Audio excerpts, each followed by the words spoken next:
yaitu Muhammad Al-Fatih. Di usianya yang 22 tahun, beliau mampu menaklukkan kota Konstantinopel, ibu kota Bizantium. Pada saat itu, para jenderal agung sudah merasa putus asa. Muhammad Al-Fatih, Sultan Mehmed II, menjadi jawaban dari bisyarah Rasulullah yang tertera pada hadisnya, yaitu kota Konstantinopel akan jatuh ke tangan Islam. Pemimpin yang menaklukkannya adalah sebaik-baiknya pemimpin, dan pasukan yang berada di bawah komandonya adalah sebaik-baik pasukan. Hadis riwayat Ahmad bin Hanbal al-Musnad. Hadis ini yang mendorong Sultan Mehmed II berusaha keras melakukan Konstantinopel. Berbagai metode dan strategi dilakukan meskipun tak jarang menemui kegagalan.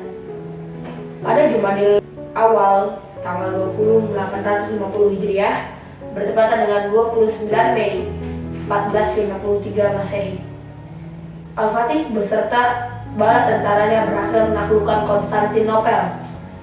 Dia sukses memasuki wilayah Konstantinopel dengan membawa serta kapal-kapal mereka melalui perbukitan Galata untuk memasuki titik terlemah Konstantinopel, yaitu Selat Golden Horn. Ketika itu, Sultan Mehmed II beserta ribuan tentaranya menarik kapal-kapal mereka melalui darat. Meski ada tentaranya yang mengatakan kemustahilan untuk melakukan strategi tersebut, namun Mehmed II tidak gentar. Dia dengan tegas mengatakan kepada seluruh tentaranya untuk bergegas dan melaksanakan strategi tersebut. 70 kapal diseberangkan melalui bukit hanya dengan satu malam. Saking hebatnya, sastrawan Yoilmas Ostuna berkata, "Tidaklah kami pernah melihat atau mendengar hal ajaib seperti ini." Mehmed telah menukar darat menjadi lautan dan melayarkan kapal di puncak gunung. Bahkan, usahanya ini mengungguli apa yang pernah dilakukan oleh Alexander the Great. Namun, apa sesungguhnya yang luar biasa di balik sukses Mehmed II? Sehari sebelum berjalannya strategi itu, ia memerintahkan semua tentaranya untuk berpuasa pada siang hari dan sholat tahajud pada malam harinya sebelum berperang untuk meminta kemenangan kepada Allah Subhanahu wa Ta'ala. Alhasil, Mehmed II berhasil membawa kemenangan dan melakukan Konstantinopel dan memimpinnya menjadi lebih baik dari sebelumnya. Ia melindungi rakyat di sana, baik Muslim maupun non-Muslim. Setelah kemenangan itu, Mehmed II kemudian diberi gelar Sultan Muhammad Al-Fatih, sang penakluk Konstantinopel yang mewujudkan janji Rasulullah. Mehmed II memang terkenal sebagai sultan yang soleh. Semasa hidupnya, dia tidak pernah meninggalkan sholat fardu, sholat sunnah, sholat tahajud, dan berpuasa. Sejak ia berusia 8 tahun, ia sudah menghafal Al-Quran dan menguasai 7 bahasa, yaitu Arab, Latin, Yunani, Serbia, Turki, Parsi, dan Ibrani. Setelah ia memimpin Konstantinopel selama 19 tahun, dia berencana menaklukkan Roma. Hanya saat ingin melaksanakan cita-citanya, Al-Fatih wafat.